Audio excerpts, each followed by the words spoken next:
Good evening, Co-Chairman. Sir, can we start the session, sir?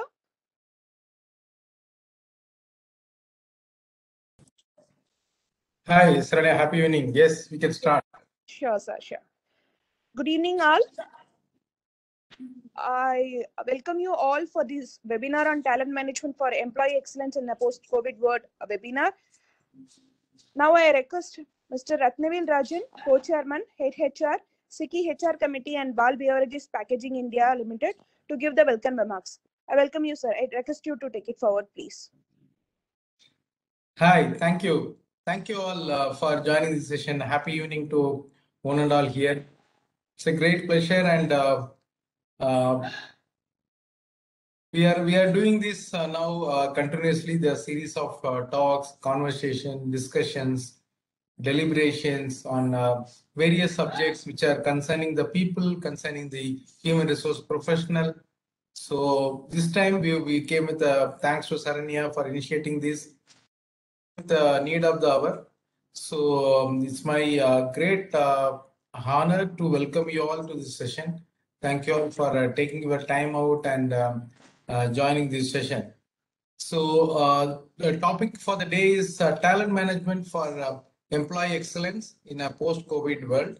And we got two great speakers today. So we got a special key speaker, Mr. Navneet Ratan, who is the associate partner of General Industries in India. So I formally welcome you, sir, for this session. And we have the special address from Ms. Rani Sakti, who is the head CNB of CNB Compliance and Digitization, Wipro Infrastructure Engineering, and she's also our Southern India Chamber of Commerce and Industry HR Committee member. So welcome you, Rani. And Mr. Vaidalingam, who's head HR of Kikwa India Private Limited, Sri City, who's going to deliver the closing remarks today. And he's also SICKI HR Committee member. So before I pass on to Ratan, I'd like to introduce the team here. So Navneet Ratan is an associate partner with the AON's HR consulting practice. In his current role, he leads Aeon's performance and rewards business for key industry verticals. Navneet specializes in the area of organization design, performance management, design, and implementation, and rewards and benchmarking and design. Navneet has also led multiple due diligence merger projects from a compensation and benefits harmonization standpoint, and has been involved both audit, pre-merger, as well as post-merger work. So the Southern India Chamber of Commerce is having its pleasure in welcoming Navneet for the session, and we are also thankful to him for accepting our invitation here. So before I just pass on to Navneet, and it's my duty to welcome all of you who are joining from various industries here. I could see from across different industries people have joined here. Thank you so much, and you can encourage your colleagues, your friends also to join our sessions continuously. Every month we are having similar sessions actually. And you know that as I told you, this topic is kind of a need of the hour, and especially post-COVID. So you know that talent and the company have a long-standing on and off relationship, which media in social media terms could be only called as complicated. You know, people are the heart for an organization, and it is important to hire the right talent and keep them in the sync with the firm's business goals. So we are going to see today how this talent management helping in the employee excellence in the post-COVID era. So without wasting any of the time, I would like to call upon now Navneet to take over and start your session. Over to you, Navneet. Thank you so much, Mr. Rajan. Pleasure to be here and interacting with you all.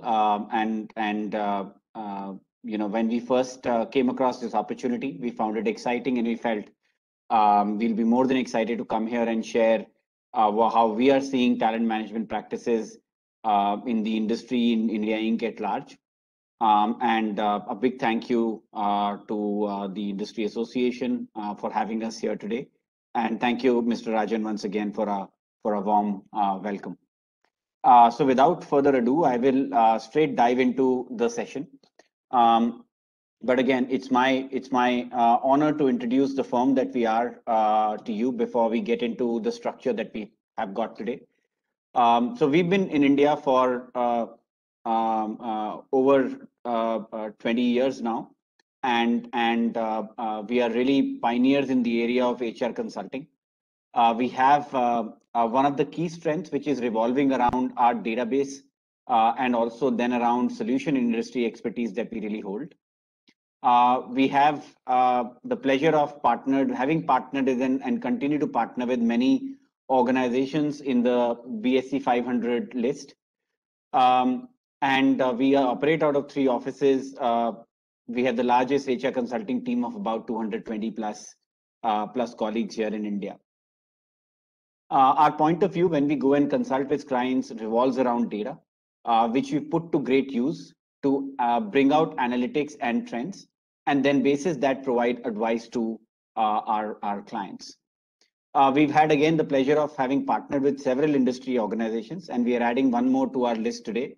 So once again, it's an exciting opportunity for us, and we thank Southern Industry Commerce for having us here. Apart from doing client work, we invest a lot in research, and on the left you see several research properties, which actually are flagship research studies that Aon has been doing for many years. As an example, the salary increase survey that you see out there has been running in the country for over 25 years. And we have over 1,200 organizations participating in the same today, sharing data information, which we then package into trends and insights, which we take back to our clients. And likewise, when COVID hit us, we actually started doing a lot of surveys around impact of COVID, and again, implications on talent management, and as well as ways in which organizations are investing and ensuring that employees' health, safety, etc. is in place to begin with. And alongside that, they have the right infrastructure and facilities and benefits, etc. in place to be able to be effective, even though they work from home. And then several other studies revolving around future of work to performance management, how that's taking shape and changing shape over a period of time in the country. And also on the talent side, hiring studies, one of the flagship research pieces that we've been doing in the country for several years now. Apart from that, we also have a learning center, this learning center is basically nothing but our way of giving back to HR. Basically, what we do as a part of this learning center is help HR build capability for HR. And what we've realized over a period of time is the way people learn, adults learn vis-a-vis the way children learn is actually slightly different. And hence, our programs are not theoretical in nature, but instead are more practical in nature. So here is where we bring HR people together, and we help them practice some of the concepts that we teach them through e-learning, through set of assignments that we do in them, the classroom sessions that we really conduct. Over a period of time, we've trained over 10,000 HR leaders and continue to do so as we speak every year. And we've also spread our wings outside of India into Middle East and Southeast Asia, which is where again we started doing programs now. So with that introduction, quickly jumping into the agenda, the objective really is to share data, insights, and trends on talent management.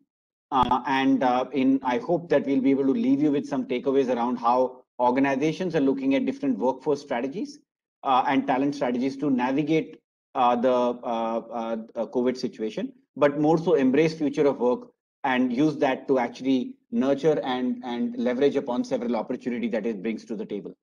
And lastly, we'll also be taking the opportunity to introduce our Radford network, which is again a flagship survey that we run, a brand that we have had over years globally, where many organizations participate and share information and data, which helps them take decisions around compensation. So really, the way we will further structure the session is really into firstly understanding, laying the ground with what's the COVID-19 situation been and how has that impacted the economy, and what are our forecasts looking as we move along from here. The second will be insights from our salary increase survey that I just introduced a while back, and then from there moving into some of the trends that we see from our campus survey. And then also talking about some talent management trends given future of work and otherwise. So again, the next couple of slides that we will use actually come from a research that I spoke of, which is the salary increase survey covering 1,200 plus organizations represented by 38 industry segments, from auto to larger engineering, manufacturing to financial institutions, and as well as to banking and non-banking financial institutions. Alongside that, also the technology organizations, both product and service, and as well as semiconductor.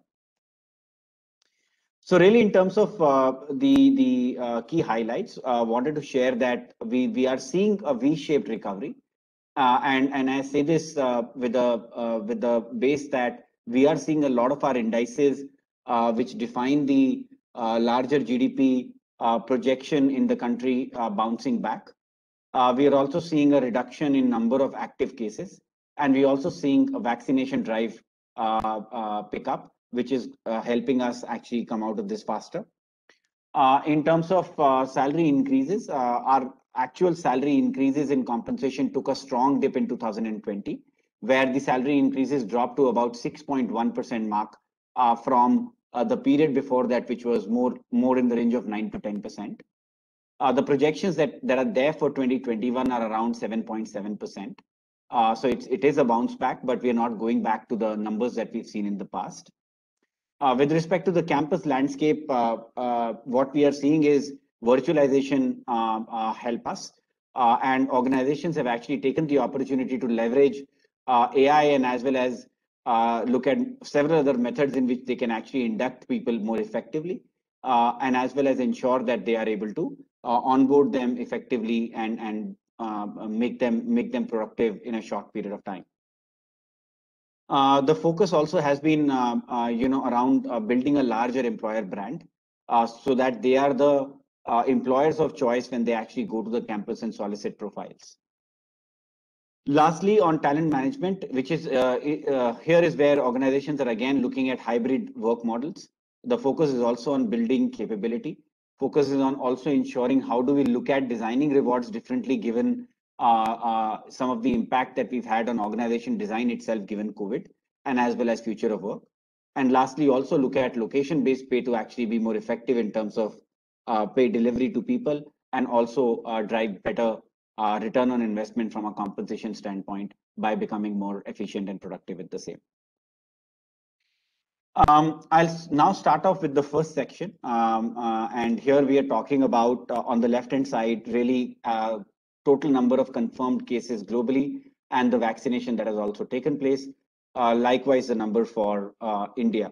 I think the key point that we're trying to highlight is that obviously second wave hit India extremely deep, and we actually have climbed up to rank 2 in terms of number of cases globally.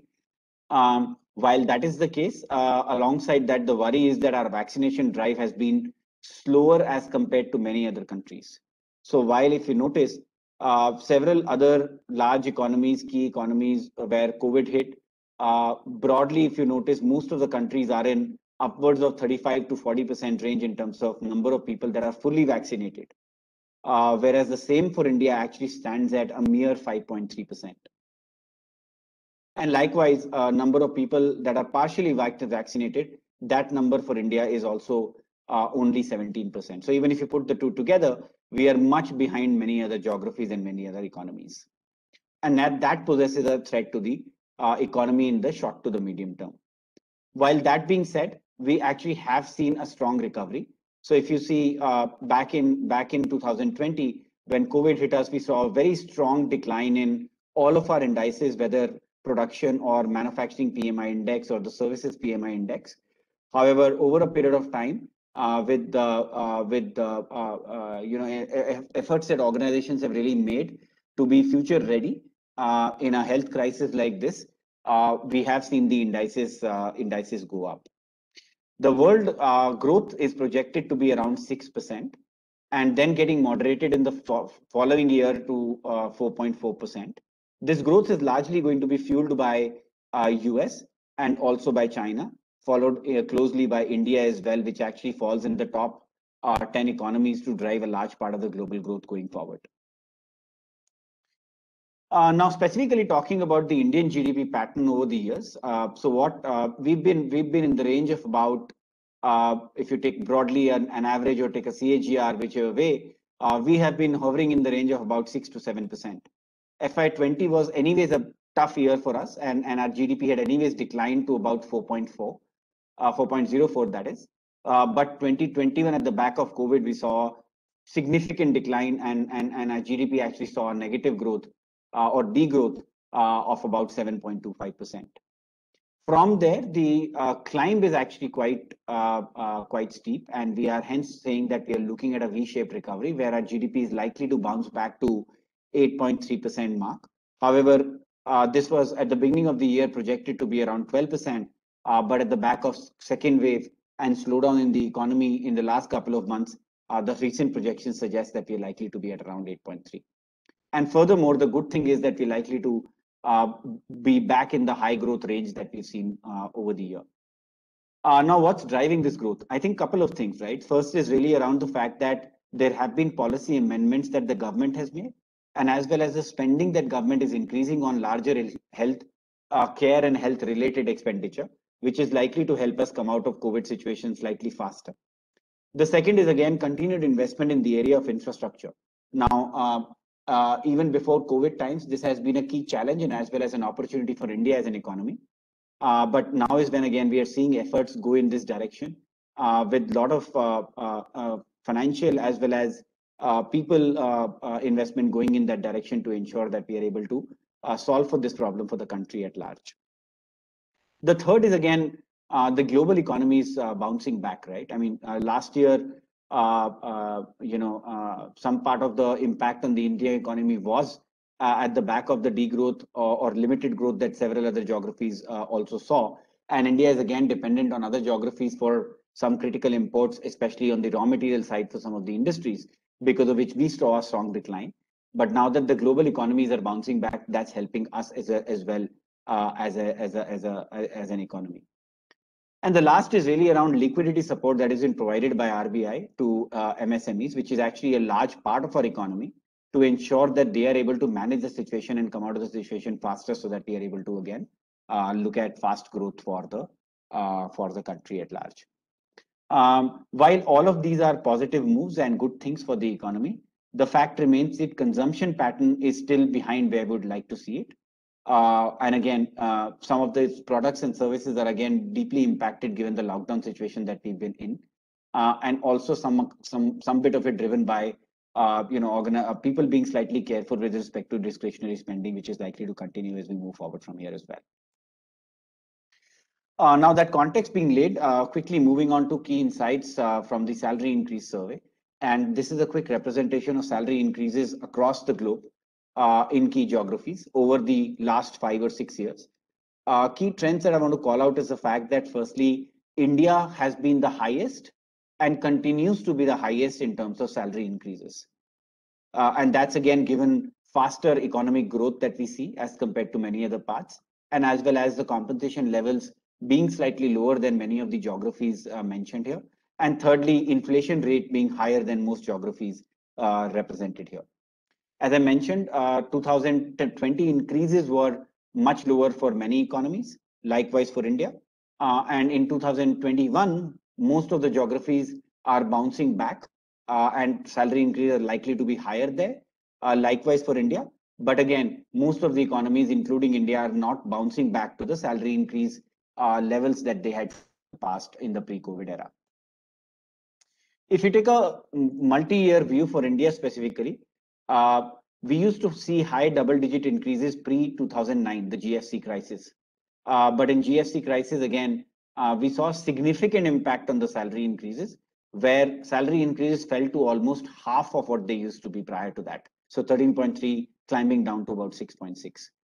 The dip that we've seen in 2020 is actually much lesser as compared to the dip that we saw back then. So 9.3 translating into 6.1. And then again, we're seeing a bit of a climb back.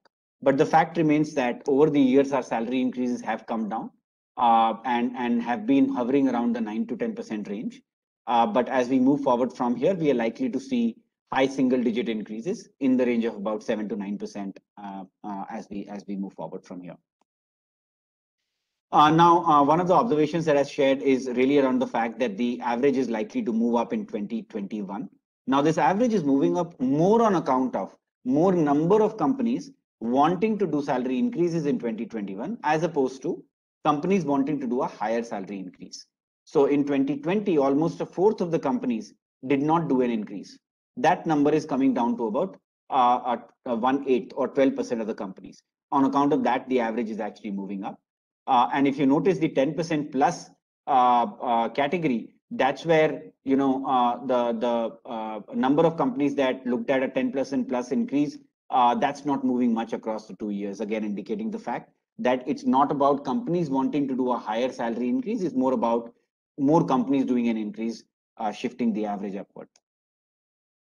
If you take a sectoral look at salary increases, it's represented in 3 parts: more than 8% sectors, 6 to 8% sectors, and less than 6% sectors. Now, if you see, this is a wide range. This range never used to be so wide pre-COVID era. We used to broadly see a difference about 2 to 3% across different industry segments. But with the impact of COVID being varied on different industry segments, we've seen salary increase numbers to shift accordingly. So sectors that have been deeply impacted, and also where recovery is much slower, that's where salary increases continue to be moderate to low, as compared to sectors that have seen less of an impact and the recovery has been faster. That's where we're seeing high salary increases. So early stage organization, high tech sector, life sciences top the charts, whereas real estate, infrastructure organizations, and as well as hospitality sectors at large continue to face pressures around business and hence pressures around cost management, leading to lower salary increases there. The other thing that we've seen over the years is that the bell curve has become sharper. So what we've noticed is that only less than 10% of the people are today classified as outstanding performers, as opposed to a couple of years back when this used to be slightly different. And alongside that, with pressures on performance and productivity, and also the budgets coming down, what organizations have done is they've looked at a higher multiplier for salary increases than what they used to earlier, right? So what we've seen is if somebody, let's say, at a meets expectation gets 10%, that translates into a 16% for outstanding performance. So a multiplier of about 1.6 times that you notice over there for high performers, which is what organizations have started to look at. Likewise, on the variable pay side, the pie of variable pay has moved up over the years across industry segments. And today, in fact, manufacturing sector is as aggressive or as competitive, whether when it comes to variable pay or short-term incentives or performance-based bonus as compared to the services-oriented sector. So the India average is around 16.1, was around 16.1 in 2019, whereas manufacturing and services, there was not much of a difference that you notice over there. 2020, again, at the back of impact of COVID, the variable payouts were lower and dipped to about 13.2 across all sectors in India. And again, greater impact on some of the manufacturing oriented sectors as compared to some of the others that you see there. Financial institution, by the nature of the industry that it is, lead the charts on percentage of pay at risk at around almost 19.3 or 20%. Whereas some of the manufacturing oriented sectors tend to be slightly lower, like energy, you notice there at around 16%. Moving on to the third segment, now here we want to shift the gears a little bit and look at how organizations are looking at bringing in talent from the campuses. The theme that you see over there is that onboarding has actually gone virtual, and as well as e-documentation has actually gone virtual, with literally every single organizations having invested in the same. Alongside that, there are several things that organizations or policies or practices that organizations have brought in over a period of time to ensure that the onboarding experience is quite good for the employee.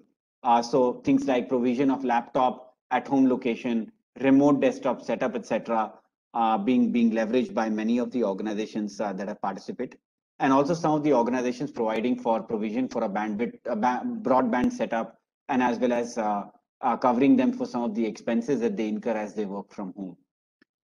But net, the other key point that comes out is that while 66% of the organizations have handled onboarding well, 34% of the organizations have also faced challenge with respect to hiring and as well as with respect to onboarding given the COVID situation. In terms of campus hiring procedures, again, most of the organizations use a multi-pronged approach. The common procedures that they use are personal interviews, aptitude tests, group discussions, hackathons, case studies, and psychometric profiling. Not much of a difference can be seen in terms of the ranks attached to each one of these in terms of how organizations leverage these. But we've seen some bit of reduction on the group discussion side. So lesser number of organizations are looking at doing group discussions as opposed to earlier. And because of that, you see aptitude tests climbing ranks up to 2 as compared to group discussions earlier. Rest of the procedures pretty much remaining the same across the 2 years pre-COVID and now. Now again, with respect to the procedures that are used, we spoke of that briefly, but I think some of them are powered by AI today. So aptitude tests to psychometric profiling to AI interviews to AI text interviews are gaining prevalence, and as well as in terms of procedures being used by the organizations, which we spoke of, personal interviews, group discussions, case studies, hackathons, etc., continue to be the moot point with employers. The next point that we wanted to highlight is the fact that many organizations have started to track their campus program and the success of it through a multi-pronged approach again. So they are looking at tracking offer to joining ratios. They're looking at tracking the early attrition and reasons behind it. Also starting to look at the gendered ratio to figure out they're bringing in a diverse workforce as opposed to earlier years. Also looking at ensuring how do we manage the first year performance rating. Also looking at internship to PPO conversion rates and also the recruitment slots that they're able to gather. But I think most popular of the matrices that they track are really around what percentage of offers are being converted into people who end up joining, and as well as tracking early attrition so that they are able to actually course correct for the same to leverage better into this talent pool to the organization's advantage. The next one that I really had was the section on talent management. So here we'll be speaking briefly about future of work and how organizations are embracing it. So really, firstly, trying to understand what are the top talent priorities for organizations. I think first and foremost is really around reward strategy redesign. As organizations start to look at going virtual in the way they work, rewards becomes an important and integral piece to look at. And I'll speak more about it as we move along onto the next slide. The second one is ensuring how do we build greater capability? How do we invest into talent differently? And how do we ensure that we are building talent and as well as getting in the right talent, which means buying the right talent out from the market, so that we are increasing the capability in the organization to deliver upon the business objectives that are being put. The third is really in terms of organization structure redesign and manpower plan. So again, at the back of COVID and the impact that it has had on businesses, an impact not just meaning in terms of the financial growth or challenges around it, but really in terms of the ways we work. Organizations are also taking the opportunity to figure out how do they reorganize themselves from a structure standpoint, and how do they further optimize their manpower so that they are able to be efficient in the way they work, be agile in the way they work, and are able to deliver on the business objectives efficiently over a period of time. And the last is really around performance management. managing performance from a distance has been a challenge for organizations. And this is where, again, some innovative practices are coming around. How do you really look at evaluating performance, measuring performance, having the right conversations so that we are able to provide for, take the right decisions and provide for the right investment for our high performing and high potential talent.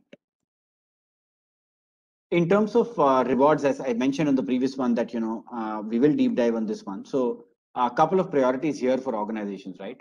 First is really that the Labor Ministry had come out with an announcement around restructuring of the labor codes, the wage, and within that wage code, social security code are two codes that are changing significantly. So as per the labor codes, as proposed by the government, basic wages to be considered for social security need to be about 50% of the gross salary. Now, this has a massive impact on employer costs and as well as the employee take home. So organizations are taking the opportunity to actually look into this and assess the impact and find ways to manage the challenges that this really brings to the table. In fact, we've been doing extensive work with organizations in this area, helping them navigate this particular piece. The second is really in terms of increased employee welfare benefits. Now, again, at the back of COVID, a lot of organizations have seen significant impact on general health and well-being of their people and their families. So organizations are actually coming up with very innovative and bespoke solutions around how should we look at providing for a better wellness and as well as providing for better, let's say, insurance covers for their employees. And significant investment continues to go in this direction. And I think this will continue in the times to come as well. The third is really in terms of altering the pay mix, right? So, as I mentioned that over a period of time, what has happened is organizations have started to focus a lot more on performance. So as they are focusing more on performance, they're also increasing the pie of pay at risk and becoming more and more aggressive with respect to the same. So that's where efforts are there and will continue. More and more organizations will start to leverage short-term incentives as well as long-term incentives to manage costs as well as drive performance for the workforce over a period of time. And the last is with respect to skill-based differentiation. So till now, compensation has been differentiated more by the level, maybe by the role that one does. But increasingly, we've seen organizations to also take a view based on skills that are required for different roles and the market pay for different skills so that they are able to take the right decisions and are able to park right costs with respect to talent in each of the buckets, which will help them actually build greater capability and as well as retain key skills that are important to embrace the opportunity out there from a business standpoint for them. Really then shifting gears and talking about future of work a little bit. So 84% of the organizations that we surveyed mentioned, and this is from the COVID surveys that I mentioned that we've been doing over the years, mentioned that they are focusing on remote working. So they are looking at designing and updating their remote working policy because they are realizing that remote working is here to stay. 82% of the organizations are defining future of work. What does it mean for them? And how can they embrace the same to draw the right balance between what they need to do as an organization and what they need to do for the employees therein. 60% of the organizations are exploring a return to the on-site model and preparing for the same as to how would that look like. And more organizations are obviously providing for support with respect to the vaccinations that folks need to go through. Two other things that organizations are also focusing upon is trying to leverage the remote working opportunity to tap into the talent pool that they've not been able to tap into in a on-site model. So here is where organizations are focusing on diversity, inclusion, and equity, so that they are able to actually get a diverse set of talent to the table, which can actually help them deliver the business objectives that are there.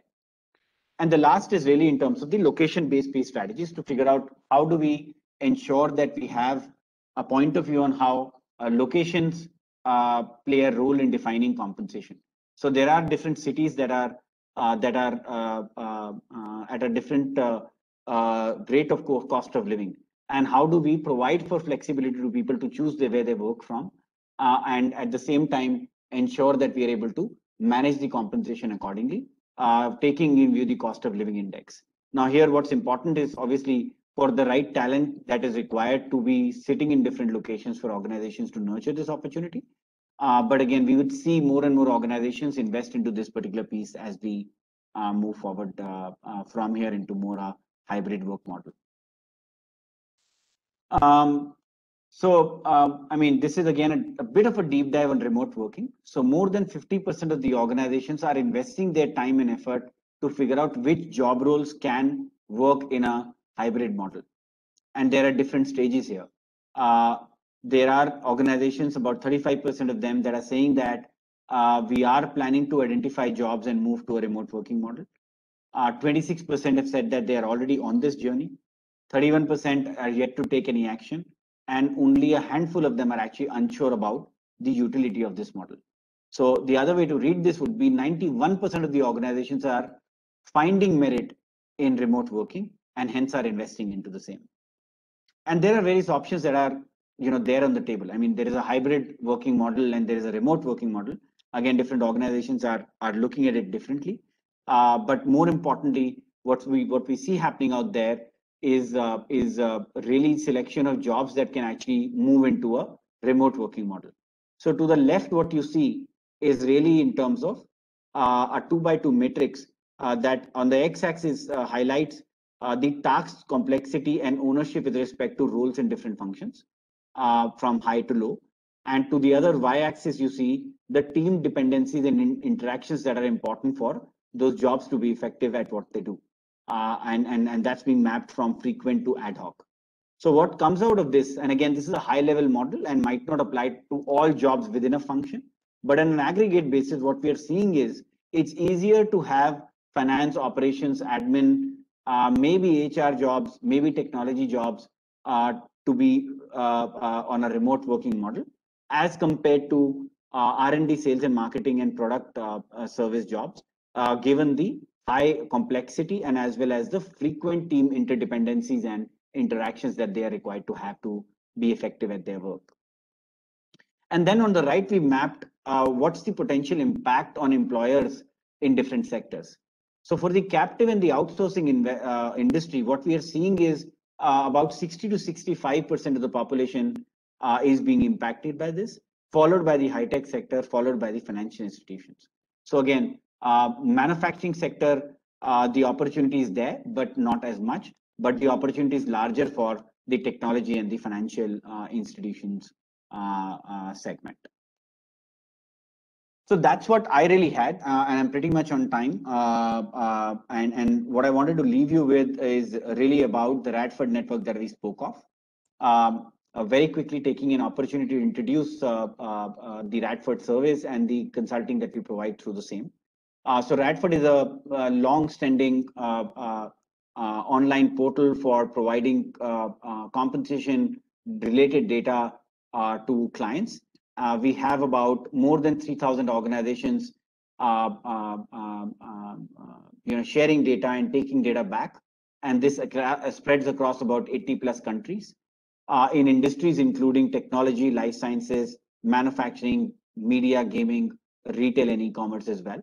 And apart from that, there are apart from the compensation data, there is data that is available around performance management. There is data that is available around workforce in terms of their productivity and related areas. And again, apart from the core value proposition, which is to provide compensation data, there are several other trends and insight pieces that we keep doing through the course of the year around salary increases, around incentives, around campus, around several allowances, and as well as employee experience studies that we keep doing. And that becomes available to other subscribers for the Radford network. And again, a lot of this, actually almost all of this is available online at a click of a button. So I just wanted to take the opportunity to very quickly introduce Radford, and if there is interest there, do drop in a note to us and we'll be happy to pick it up. So that's what I had. My email ID is there. Happy to reach out. Happy to hear back from you and address questions, queries, etc. that are there, or cater to any of the requirements that you have for the organization. So thank you very much. I hope this was useful, and once again, pleasure to be here and having done this conversation with you.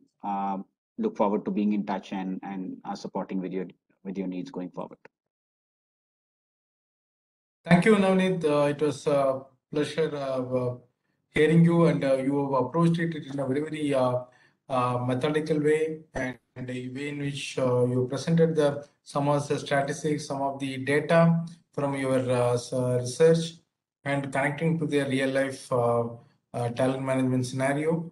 And I think the professionals who are in the call must be really useful for them. And any of you having any, please you can either put it in the chat or you can unmute yourself and ask. We may take maximum 2 minutes for question and answer now. We have the next speaker waiting. So any questions to Navneet?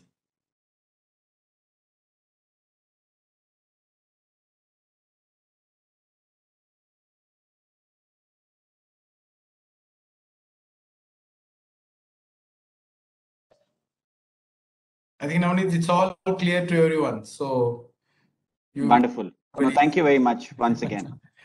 Thank you, Navneet.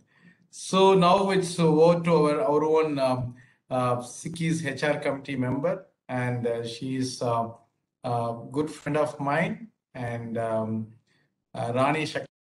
So I would like to welcome Rani Shakti for a special address. To give a small brief about Rani, some of you might have already heard Rani in our SICKI itself, and she's now famous in many forums, talking a lot about the new labor codes and the updates on that. So Rani is an experienced senior human resources professional with a demonstrated history of working in auto ancillary, general engineering, aerospace, automation, water, and 3D businesses. 20 plus years of expertise in handling and heading planned HR and corporate HR functions. She's a certified Six Sigma Green Belt professional and certified past trainer skilled in leadership. And she's got a skilled in leadership, hiring, CNB, digitization initiatives, labor laws, HR policies, HR operations, HR resources, information systems, people processes, and performance management. Currently, she is working for Wipro Infrastructure Engineering as a senior manager, group HR in the CNB and compliance and digitization. And she done a Bachelor of Labor Management from Tamil Nadu Institute of Labor Studies. Went on to do her law with Manohar Lohia College of Law, and she also done her postgraduate program with the Great Lakes Institute of Management. And I'm proud to say that I'm her friend for more than 2 decades now. We did our two huge degrees together, both BLM and LLB. So it's our great pleasure to have you, Rani. Over to you. Thank you, Ratnavel. Thanks a lot for your wonderful introduction. So something that always bothers me is that we get introduced that we know each other for the last 2 decades. Probably the our audience might think that we are somewhere in the 50s and 60s. So on a lighter note, thanks a lot for a wonderful introduction. Maybe I will reduce the years in my next introduction. So nice. Thanks a lot, Ratnavel. That's a very wonderful introduction. And I would like to thank Navneet for all the wonderful insights and trends he has shared. That was interesting, a very, very useful and a learning experience, Navneet. Thanks a lot for all your insights. So when I was just asked to deliver a special address, most of the wonderful points what Navneet has shared. So I don't have any specific points to add because he has wonderfully presented the latest trends and the highlights. So I just wanted to do a small benchmark or just share a few practices which I have found it very interesting from what I have read, I have understood from my friends, and I have experienced in my own organizations, in line with few of those trends and highlights which Navneet had shared us in this presentation. So that is what I'm planning to do in the next 5-10 minutes without not taking too much of your time. And first of all, thanks a lot, Navneet, for emphasizing or bringing the point that this India's GDP growth, and you spoke about the global economy bouncing back. So that's a wonderful re-emphasize, which all of us in this team would really want to understand, and then go back to our own teams and the friends and even family members and communicate that positive note, because with the threat of the third wave, which might hit us in short, and so many other things, the general, public or the general employees in the organizations are little scared of their own personal growth and the organization's growth and the country's growth in general. So, but that's a positive note really, which we would have to share with a larger team to give that confidence, and that nothing has really gone wrong and we would really bounce back. So that, thanks a lot for that positive note. And with that, like, you shared a lot of trends and that insights on the latest what is being practiced in a lot of organizations. So one such good initiative which I have heard about, I have seen my own organization focusing more, which I wanted to share with this team. One is those data-driven decision makings with the help of cloud-based softwares that is available in the market today, and that is being used by a lot of organizations. And I think the more focus is there on such use of such cloud-based softwares and the analytics that are being done today to arrive at decisions. Decisions that are informed by analytics. So that is one of the good trend, the latest trend, which I have seen my own organization practicing, and many other organizations which are using that. Be it a very small focus area, like it could even just be an applicant tracking at this stage, like where we are only everything is online and we don't have an opportunity to meet each other. Everything has gone really virtual. So there's a lot of efforts that is really required right from your recruitment phase, where everything is virtual, right from your applicant tracking to your recruitment. A lot of other activities are now the focus is more on data-driven decisions.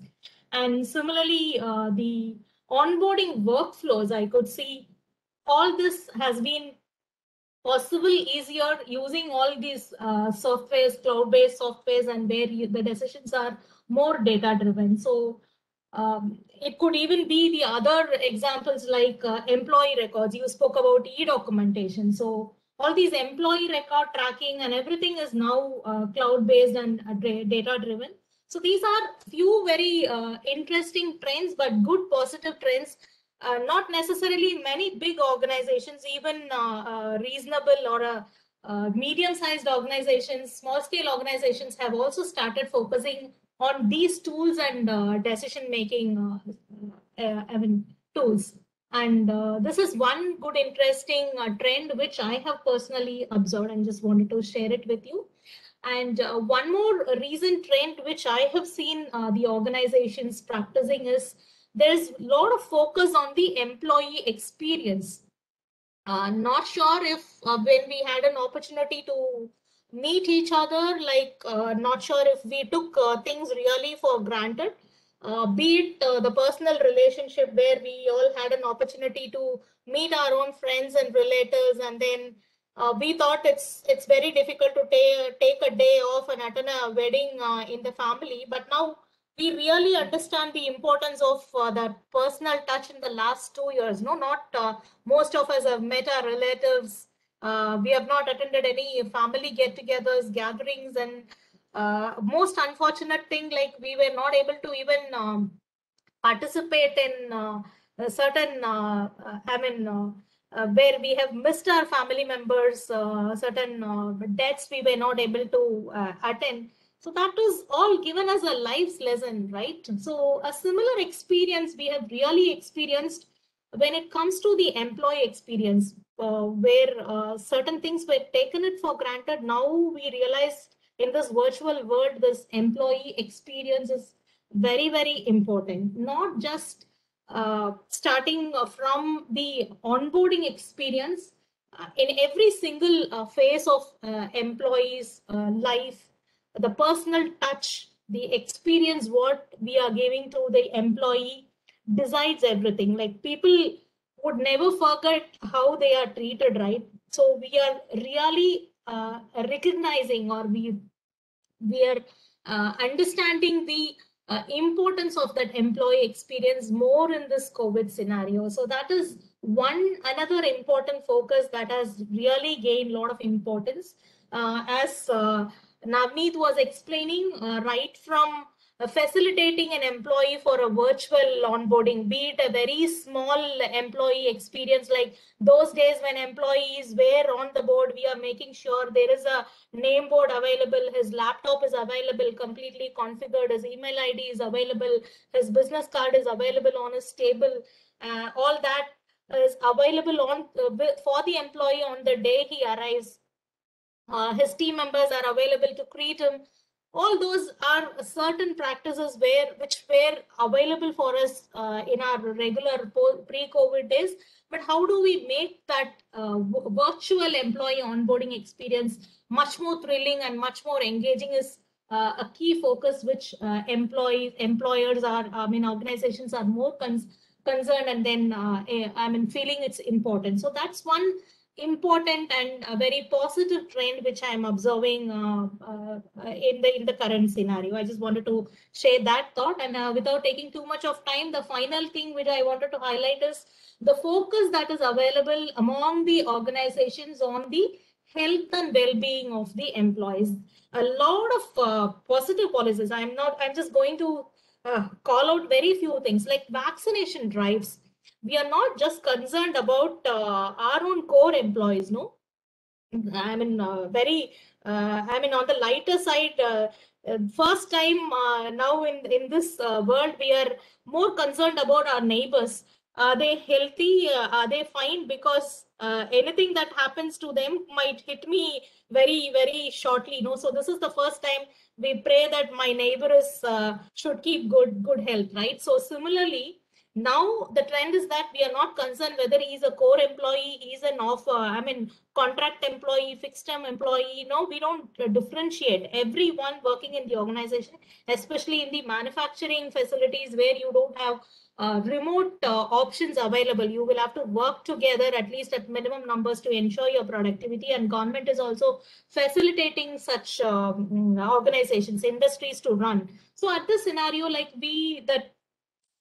everyone is equal, everyone has to be vaccinated, everyone's health is more important for the well-being of the organization. So that thought is a very positive thought, and there are a lot of programs which were made equally available to all the category of employees, be it a life insurance cover, be it a medical insurance cover, thanks to the MHA guidelines where it brought out that the medical insurance is a mandatory requirement for all the category of employees. So such wonderful initiatives over and above what statutory mandatory requirements were there, organizations did a wonderful job in designing a lot of good policies for insurance, medical, life, vaccination drives. All those are very positive trends which were available in the among the organizations, which is a very welcome note. And similarly, adjusting the employee benefits to the COVID situation. Navneet spoke about the multiplier for best performers, or the variable pay. In my own organizations, like we found the percentage of variable pay was increased from, maybe if it is at 20%, that was increased to 30% of your entire CTC as a percentage of CTC. Then we interestingly found that many of the functions were able to hit 125% growth during the last financial year. So certain things were proved out to be very, very beneficial to the employees in spite of the changes which we have done. Basically, it all benefited the employees, and a lot of focus was there on employee upskilling, reskilling, and then employee education. A lot of focus was there in those areas, which is again a welcoming trend. So with that, without taking too much of time, because I'm very close to the timeline, I would like to conclude my speech here. So these are few very interesting trends and insights which I wanted to share, benchmark practices which I observed and found interesting. Thank you so much for the time. Navneet, thank you so much for your insights and trends you presented. Thanks a lot. Thank you, Ronnie. Always, your sessions are very much insightful, informative, and putting the things as it is. So thank you for your time today. So we'd like to invite Vaidalingam, our head HR of Kikoa India, and our SICKI HR committee member for the closing remarks and vote of thanks. Over to you, Vaidalingam. Sir, sorry, sir. Mr. Vaidalingam sir is in in traffic. He couldn't able to connect. So I request you to close the session, sir, please. Yeah, sorry. I just now seen the thing you just struck. So yeah, so we had a good two speakers today, and so Navneet, to start with, as I mentioned, you presented a lot of data. Sometimes the data are real, but when you're how we are presenting it, how we are connecting the dots are very, very important. I think you did that flow very excellent. The way you have done that flow and the way in which you have connected the dots are really appreciable. And we like to be in touch with you for more such insights to SICKI and to our members. So please continue to be in association with us, and we like to have more and more information from you. And also, the new labor codes is coming, and a lot of insights we are also trying to get from the subject matter experts, and surely we will be in touch with you. Thank you. This is Siddharth, Navneet's colleague. I think he had a connection issue a couple of minutes back. So he's right now not here, but I will definitely pass on the message. Thank you so much for that. Thank you, sir. And thank you, Ronnie. I did not say many thanks to you, and you are part of our team. And I'm also happy to see a couple of our class, like our Hindu. I was seeing Professor Shankar Narayan. So happy to see there are many people from the industry joining this call. And so thank you, Ronnie, on behalf of all of us for giving the special address. My pleasure. And thank you, Lord. Thank you, sir. Thank you, ma'am. So Thank you. most important, Saranya is a person who is our relationship associate of SICKI, who's doing all the coordination and setting this up, take care of all the logistics though it's virtual. So thank you, Saranya, being the great support of our HR committee. Thank you, sir. It's my pleasure. So, thank our secretary, Mr. Vinod Solomon, for being a pillar behind us and always encouraging us to do a lot of sessions like this. And thank you everyone for being part of it. Hope it was informative and useful for all of you. Looking forward for meeting you all soon in our next session. Thank you all. Thank you, sir. Thank you. Thank you all participants. Thank you. Thank you. Bye.